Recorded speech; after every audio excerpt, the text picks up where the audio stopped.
If you are afraid to fail, then most probably you are going to fail. So this quote is by Kobe Bryant. कौन है Kobe Bryant? ये question भी आया है, ठीक है, एफकेट में पहले। कोबे ब्रायंट एक बास्केटबॉल प्लेयर थे, he is no more and a very very great basketball player. So will start with this. हम लोगों ने एफकेट का स्ट्रैटेजी ऑलरेडी देख लिया है। अभी हम डिफरेंट सब्जेक्ट्स देख रहे हैं। What is the name of our batches? जिद्दी batch. Okay, why? Because you need some जिद if you want to crack the exam in around 20 days. Okay, before the exam we are going to complete the whole course that includes all the subjects. ठीक है, इसमें हम कर रहे हैं polity. In this particular video we are doing polity. हम अब specifically इसी एग्जाम से पर्सपेक्टिव से करेंगे। And this image which you can see I have cleared multiple times. So this image अगर आप क्लियर करते हैं या आपने ऑलरेडी क्लियर किया है तो यू मस्ट बी अवेयर, ऐसी आपकी पिक ली जाती है किसी भी सिलेक्शन बोर्ड में। ओके, सो मार्क्स डिस्ट्रीब्यूशन आपको डिटेल में देखना है तो आप स्ट्रैटेजी वाले 3 पार्ट में वीडियो है। The name of the playlist is एफकेट 2024। ओके, सो मैंने यहाँ क्यों दिया है? First of all you must be aware आपके डेस्टिनेशन के बारे में, then only the journey is going to be smooth और easy. Okay, so number of questions around आते हैं 25। ओके, जनरल नॉलेज से, जिसमें डिफरेंट पार्ट्स है obviously, geography, your polity, history. Okay, then history में ancient, medieval, modern, as well as art and culture. Now art and culture medieval से ancient से लिया गया, बट डेफिनेटली कुछ क्वेश्चंस आने लगे हैं ज़्यादा, इसलिए मैंने अलग से मेंशन किया। And your economy, current affairs, basic science, ये सब होगा, हम देखेंगे जब जब जो भी हम टॉपिक ले रहे हैं। तो basically some questions are fixed कि इन्हीं टॉपिक से आएंगे, बहुत ज़्यादा इधर उधर से नहीं आता है अगर आपने कुछ बार एग्ज़ाम दिया है तो। ओके, नहीं दिया है तो इसका पेपर आउट होता नहीं है, राइट। सैम्पल पेपर से आपको डेविएशन बहुत ज़्यादा दिखेगा। आप कर सकते हैं डेफिनेटली सॉल्व, एफकेट की वेबसाइट पे, सीटेक की वेबसाइट पे आपको मिलेगा सैम्पल पेपर। पर when you will see the sample paper and when you will see the actual paper, the deviation is a lot, बहुत ज़्यादा डिफरेंट मिलेगा। Okay, the level of questions as well. So don't worry about that. GK हम इसमें देखेंगे। अगर आपको detail में strategy देखना है तो पार्ट 1, 2, 3 जो मैंने बताया इस प्लेलिस्ट में होगा। सो will start of with this polity. इसमें ऑल्दो मैंने सारा मेंशन किया है, ठीक है। ये स्ट्रैटेजी वाले हमने डिस्कस किए थे एक एक टॉपिक लेके कि क्या क्या टॉपिक हैं किस किस सब्जेक्ट्स में जो जो इम्पोर्टेंट है। Okay, in this will focus on our polity. Okay, and I'll repeat once again, I'll complete the whole syllabus that is free of cost. Okay, as well as your current affairs. Then क्या क्या इसमें important है? Then we will begin. So Indian polity में first is Charter Acts, ठीक है।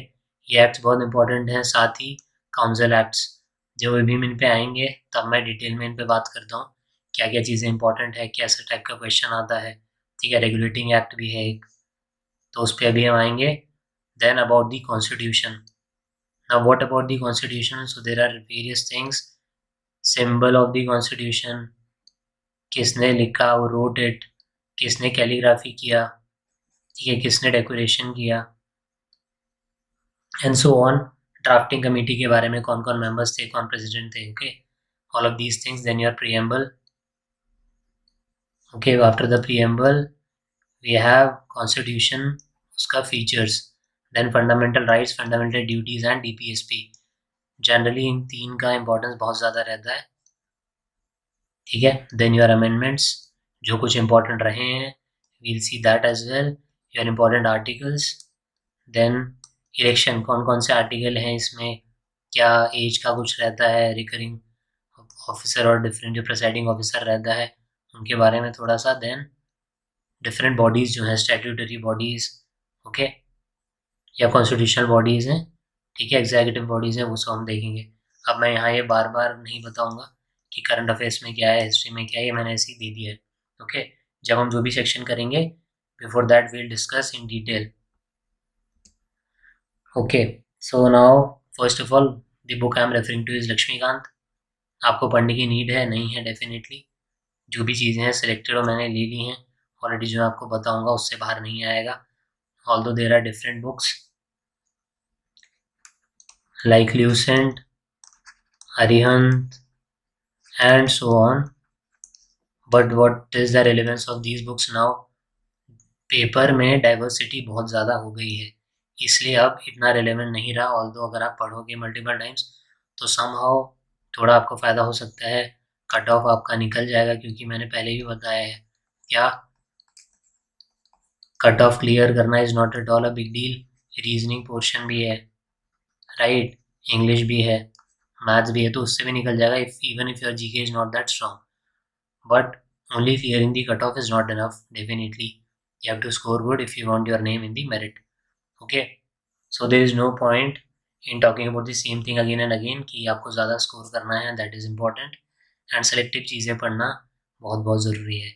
Alright, so with this थोड़ा सा briefly मैं लेके चलता हूँ आपको अब पॉलिटी की तरफ, ठीक है। Now first thing that comes to your mind जब हम पॉलिटी की बात करते हैं इस कॉन्स्टिट्यूशन, राइट, कि सब कुछ इसमें क्या है कॉन्स्टिट्यूशन के बारे में।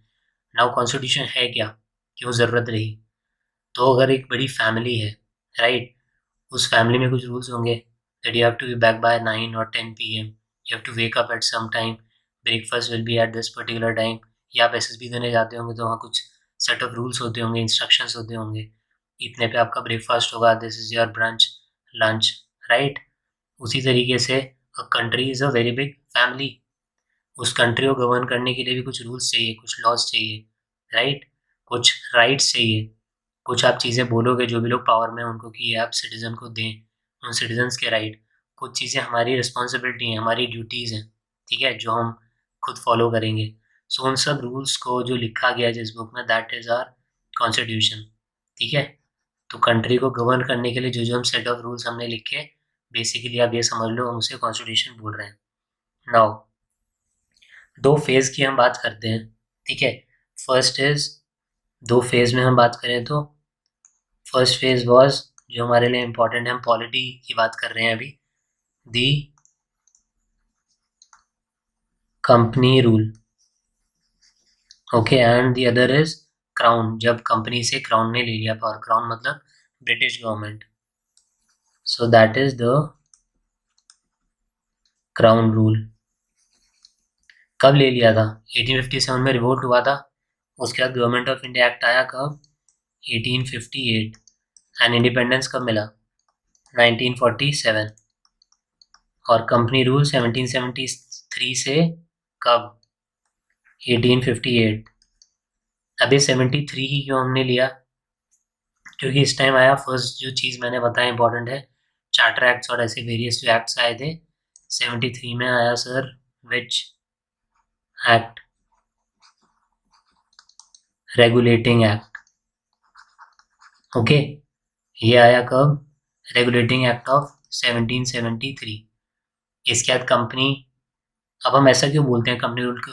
ब्रिटिश तो पहले से आ गए थे, ईस्ट इंडिया कंपनी पहले से आके यहाँ रूल कर रही थी, अपने ऑफिस बना लिए थे, फैक्ट्रीज बना ली थी। तो अब बात करते हैं रेगुलेटिंग एक्ट के बारे में कि इसमें ऐसा क्या हुआ। तो बेसिकली हम ये मान सकते हैं ये पहला स्टेप था, जिसमें क्या हुआ, जो ब्रिटिश गवर्नमेंट थी उनने कुछ सेट ऑफ रूल्स बताए, कुछ कंट्रोल करने के लिए, रेगुलेट करने के लिए, किसको? ईस्ट इंडिया कंपनी को,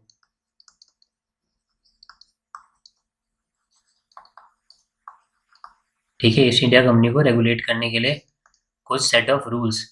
secondly, it recognized for the first time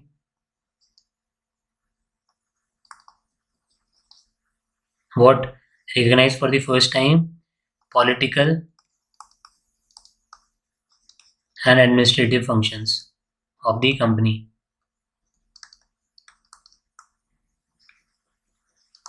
ठीक है, किससे? रेगुलेटिंग एक्ट ऑफ 1773, और इसने सेंट्रल एडमिनिस्ट्रेशन का एक फाउंडेशन रखा, ठीक है। तो वो चीज़ इतना इंपॉर्टेंट नहीं है, सेंट्रल एडमिनिस्ट्रेशन, जो चीज़ आपको याद रखनी है वो ये, ब्रिटिश रूल कुछ रेगुलेशंस लाई, ठीक है, किसके ऊपर? ईस्ट इंडिया कंपनी रेगुलेट करने के लिए इनके फंक्शंस। सेकेंडली, रिकॉग्नाइज किया for the first time political and administrative functions of the company. Now और क्या फीचर्स हैं इस एक्ट के? तो फर्स्ट थिंग इज, क्या किया इन्हें? डिजिग्नेट कर दिया क्या चीज? गवर्नर ऑफ बंगाल जो थे, इन्हें क्या बना दिया? गवर्नर जनरल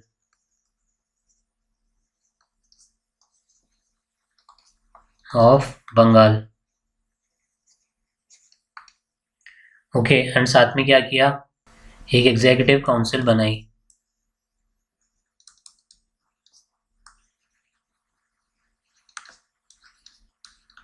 चार मेंबर्स की, ठीक है, इनको असिस्ट करने के लिए। किसको? गवर्नर जनरल ऑफ बंगाल को असिस्ट करने के लिए। कौन बने थे? कई बार क्वेश्चन आता है। क्या क्या? एक आता है कि governor general of Bengal was the first governor general of Bengal, was the first governor general of India, and was the first viceroy of India, and was the last governor general of India, या was the first governor general of independent India. Okay, so with time हम ये सारे करेंगे। Firstly हम देते हैं ध्यान किस पे? इधर। कौन थे? Lord Warren Hastings. Who was he? The first Governor General of Bengal. Okay, इसमें अब क्या हुआ था? अब आप अगर देखेंगे थोड़ा ढंग से, आपने पढ़ा होगा हिस्ट्री, नहीं पढ़ा तो भी कोई बात नहीं। मद्रास, बॉम्बे एंड कैलकाटा, या बंगाल, आप देख सकते हैं ये जो तीन रीजन्स थे ये मेजर थे ब्रिटिशर्स के लिए। इस टाइम पे क्या हुआ? जब ये एक्ट आया तो जो बॉम्बे एंड मद्रास था इसको सबोर्डिनेट कर दिया किसके? बंगाल के। ठीक है, तो आप बाद में देखेंगे गवर्नर जनरल ऑफ बंगाल बने, और यही जो गवर्नर जनरल ऑफ बंगाल थे यही बन गए governor general of India. Okay, साथ ही क्या हुआ? एक चीज और, सुप्रीम कोर्ट।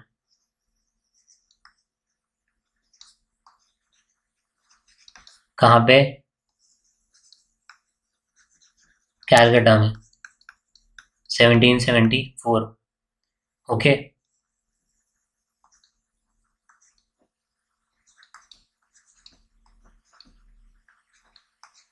अभी मैंने कौन सी लैंग्वेज लिखी है? सो सुप्रीम कोर्ट बना जिसमें 1 चीफ जस्टिस एंड 3 जजेस। ऑलराइट, ये हुए 1 चीफ जस्टिस एंड 3 जजेस। और कुछ इंपॉर्टेंट है, साथ में प्रोहिबिट कर दिया जो भी सर्वेंट्स या एम्प्लॉयज थे कंपनी के या ईस्ट इंडिया कंपनी के, इन्हें कि आप ब्राइब नहीं ले सकते, गिफ्ट्स नहीं ले सकते जो भी लोकल्स हैं उनसे। और क्या बोला? ब्रिटिश गवर्नमेंट ने ये बोला कि जो कोर्ट ऑफ डायरेक्टर्स हैं, जो गवर्निंग बॉडी थी कंपनी की, वो रिपोर्ट करेगी ब्रिटिश गवर्नमेंट को किसके बारे में? अबाउट द रेवेन्यू, जो भी सिविल वगैरह काम कर रहे हैं या मिलिट्री अफेयर्स हैं उनके बारे में। कोर्ट ऑफ डायरेक्टर किसको रिपोर्ट करेंगे? ब्रिटिश गवर्नमेंट को। तो फर्स्ट इज दिस, जो कि आपका इंपॉर्टेंट है, रेगुलेटिंग एक्ट ऑफ 1773। क्या क्या देखा हमने? फर्स्ट ऑफ ऑल, जो ब्रिटिश थे, ब्रिटिश गवर्नमेंट ने कुछ रेगुलेशंस किए किस पे? ईस्ट इंडिया कंपनी पे रेगुलेट करने के लिए। और क्या हुआ?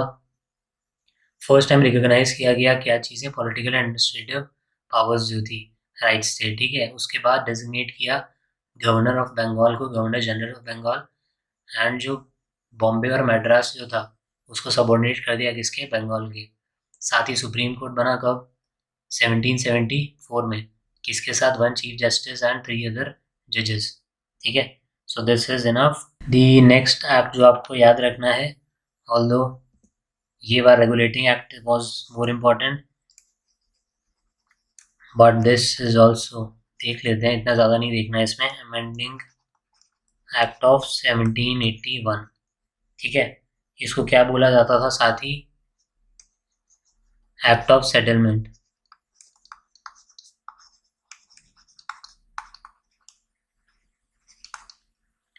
सो ब्रिटिश गवर्नमेंट ने पास किया अमेंडिंग एक्ट ऑफ 1781, और इसको क्या बोला जाता था? Act of settlement.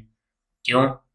कुछ भी उन्हें चीज़ें लगी कि और ऐड हो सकती थी, या कुछ डीमेरिट्स हैं या कुछ कमियां हैं उनको काम करने के लिए उन पे, इसलिए कहा गया इसे एक्ट ऑफ सेटलमेंट या amending act of 1781।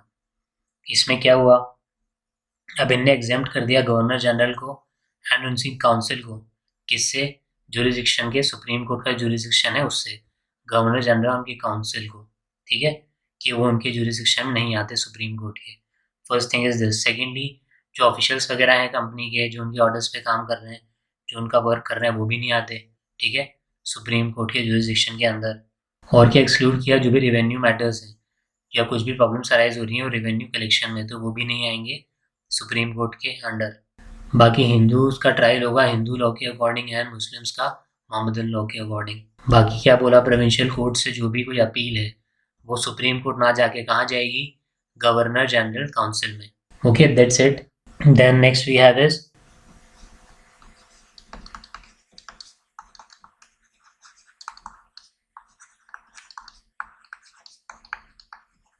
पिट्स India act of 1784। Okay, Pitt's India act of 1784। पहली चीज ने क्या की, डिफरेंशिएट करना किसमें, commercial and political functions of the company.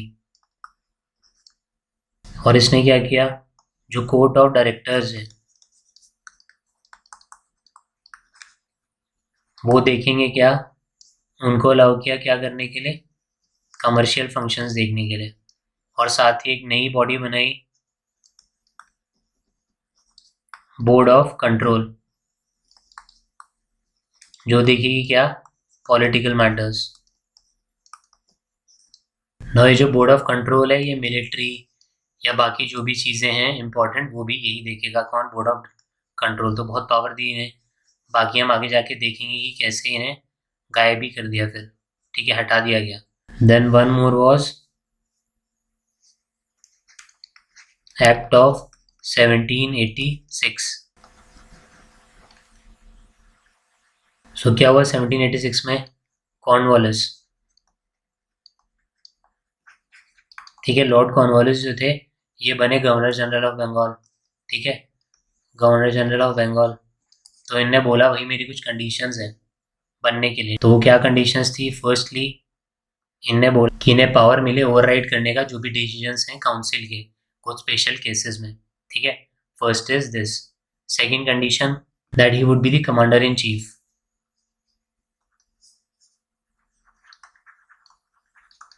ठीक है, commander in chief. First was special cases में जो इनका काउंसिल डिसाइड कर रहा है उसकी पावर को या उनके डिसीजंस को ओवरराइड करने की power, and commander in chief. ये चीज़ें हुई, फिर ये बन गया भाई गवर्नर जनरल ऑफ बंगाल। कौन, लॉर्ड कॉर्नवालिस। नाउ जो बहुत इंपॉर्टेंट टॉपिक है इसके बारे में मैंने बात की थी इज चार्टर एक्ट। तो कुछ एक्ट्स आए कुछ कुछ टाइम के गैप में, ओके, 20 ईयर्स के गैप में। अभी इंपॉर्टेंट बहुत ज़्यादा है, इनसे क्वेश्चंस आते हैं। कुछ कुछ चीज़ें नहीं लाई ब्रिटिश गवर्नमेंट कि ये चीज़ें हम कर रहे हैं और गवर्न करने के लिए प्रॉपरली, ठीक है। तो इसके जो जो फीचर्स हैं बहुत इंपॉर्टेंट है। सो चार्टर एक्ट फर्स्ट इज 1793, ठीक है। उसके बाद 20 साल बाद आएगा 1813, देन 1833, 1853, ठीक है, 4 ये हो गए। उसके बाद फिर अपना गवर्नमेंट ऑफ इंडिया एक्ट किया जाता है 1858, ओके। सो उसके बाद वील सी पॉलिटी का different things, but charter act is very very important. So 1793 का चार्टर एक्ट, इसके फीचर्स, जो कॉर्नवालिस को जो पावर दी गई थी, ठीक है, लॉर्ड कॉर्नवालिस को जो पावर्स दी गई वो आगे फिर एक्सटेंड कर दी जो भी गवर्नर जनरल और बने, ठीक है, बंगाल के, उन सबको, ठीक है, जो कॉर्नवालिस को पावर दी गई थी। First feature is this.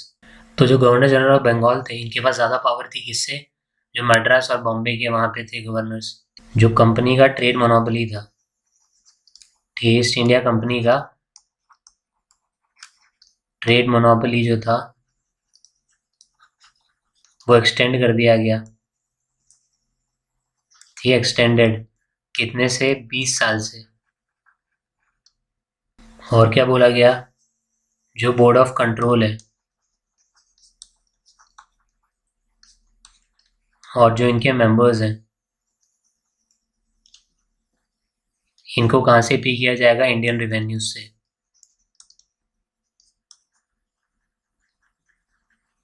Okay. अब और भी काफ़ी चीज़ें हैं बट जो हमारे लिए इंपॉर्टेंट है वो इतनी है, इससे ज़्यादा हमें जाने की ज़रूरत नहीं है। क्या क्या कॉर्नवालिस को जो पावर दी गई वो आगे जो गवर्नर जनरल ऑफ बंगाल बने उन्हें भी दी गई। कंपनी का जो ट्रेड मोनोपोली हुआ वो 20 साल से इंक्रीज हुआ। बोर्ड ऑफ कंट्रोल जो था और जो उनके मेंबर्स थे उनको पे किया जाने लगा किससे, इंडियन रेवेन्यू से। Now next is charter act of 1813।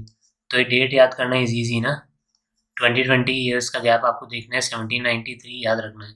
1793 plus 20 is 1813 plus 20 is 33, 1833 plus 20 is 1853, okay. And plus 5 क्या हो जाएगा, 1858, गवर्नमेंट ऑफ इंडिया एक्ट 1858, और 1857 में हुआ revolt, okay. So now 1813 charter act. Now first important thing is company का trade in T, T चाय and trade with China. ये छोड़ के जो बाकी ट्रेड था, आपने यहाँ देखा क्या मोनोपोली थी कंपनी की, ईस्ट इंडिया कंपनी की। पर इस चार्टर एक्ट में क्या किया गया कि बाकी चीज़ों से अबॉलिश कर दिया गया, कंपनी का कोई मोनोपोली नहीं था। बाकी जो भी ब्रिटिश जो भी और कंपनी थी वो भी आ सकती थी ट्रेड में, चीज़ें अपना कर सकती थी, ठीक है, अपना जो भी उन्हें करना है बिजनेस कर सकती थी। क्या छोड़ के, ट्रेड टी का छोड़ के, और चाइना के साथ जो ट्रेड होगा वो, उसमें भी मोनोपोली थी कंपनी की। दूसरा, सॉवरेनिटी ऑफ क्राउन, जो ब्रिटिश गवर्नमेंट था उनका किस चीज़ के ऊपर, जो भी कंपनी की टेरिटरीज थी, अब उस पर किसका है, क्राउन का आके। क्राउन मतलब ब्रिटिश गवर्नमेंट। दूसरी चीज़ क्या इंपॉर्टेंट है आपको याद रखना है definitely is trade in T and trade with China. इसमें बस बची थी मोनोपोली, बाकी जगह मोनोपोली नहीं थी ईस्ट इंडिया कंपनी की। देन इन्हें अलाउ किया किस चीज़ को, क्रिश्चियन मिशनरीज को।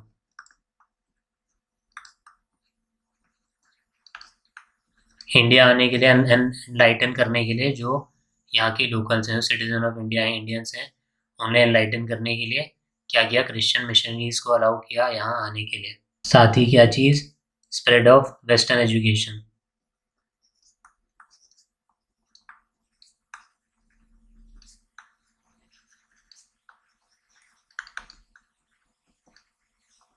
ओके, और इसने ऑथराइज किया जो लोकल गवर्नमेंट्स थी उन्हें, कि वो टैक्स इम्पोज कर सकते थे, टैक्स ले सकते थे किससे, लोकल से, ठीक है। टैक्सेस के लिए है ये, लोकल जो गवर्नमेंट थी वो इम्पोज कर सकती थी टैक्सेस किस पे, जो भी यहाँ इंडियंस थे उन पे। देन इसके हमने देखे important features. Then charter act of 1833, क्या किया इसमें, बहुत बहुत इंपॉर्टेंट चीज़, एक गवर्नर जनरल ऑफ जो बंगाल थे, क्या बन गए अब, गवर्नर जनरल ऑफ इंडिया। कौन बने अब ये, लॉर्ड विलियम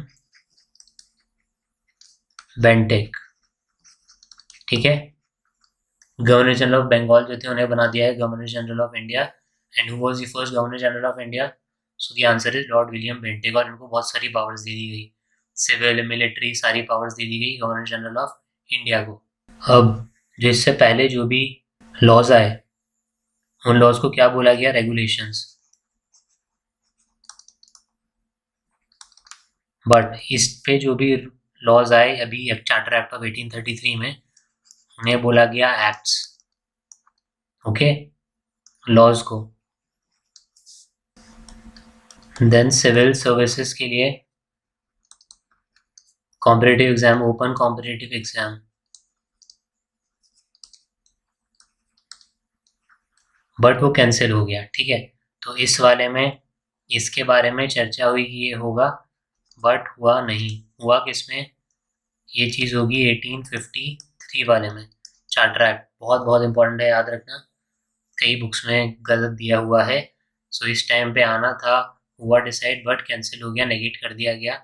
किस में आएगा ये, civil services was thrown open, open competitive exam होने लगा 1853, ठीक है। इसमें इतना ही हम हमारे लिए इम्पोर्टेंट है, charter act of 1853। First feature is, पहली बार डिफ्रेंशिएट किया गया किसको, पहली बार क्या किया गया, लेजिस्लेटिव एंड एग्जीक्यूटिव फंक्शंस जो गवर्नर जनरल काउंसिल के थे उन्हें सेपरेट किया गया, ठीक है, legislative and executive functions. 6 new members add किए गए, उसे बोला गया legislative councillors to the council, ठीक है, legislative councils to the council, 6 new members, जिसका मतलब है गवर्नर जनरल का एक सेपरेट लेजिस्लेटिव काउंसिल बनाया गया, जिसको हमने बोला इंडियन लेजिस्लेटिव काउंसिल। साथ ही इसकी हमने बात की थी open competition system civil servants के लिए, ठीक है, सिविल सर्वेंट्स के लिए। और फिर क्या हुआ, 1854 में बनाया गया क्या,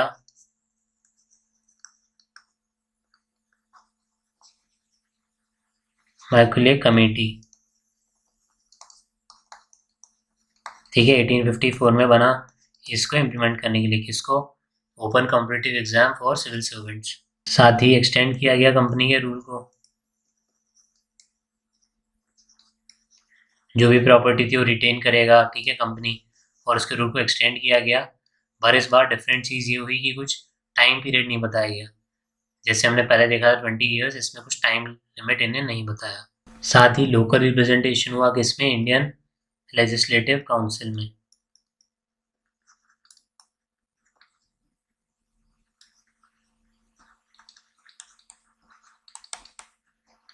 ठीक है, जो हमने 6 मेंबर की बात की थी, इसमें लोकल का रिप्रेजेंटेशन, जिसमें 4 मेंबर्स लिए गए, किससे, बॉम्बे, मैड्रास, कैलकाटा एंड आगरा। ठीक है, so now we are done with charter act. Next में हम शुरू करेंगे जो हमने 2 पार्ट में डिवाइड किया था, क्या क्या पार्ट था वो, company rule and crown rule. So crown rule से will start in the next, जिसमें हम बात करेंगे 1858 ऑनवर्ड्स। जो भी इंपॉर्टेंट चीज़ हुई तो बहुत ज़्यादा नहीं देखेंगे, ये इंडिपेंडेंस एक्ट, थोड़े से और जो एक्ट है वो, and then we'll move on to the preamble the constitution, जो अपना हार्डकोर है, ठीक है, पॉलिटी में वो चीज़ें।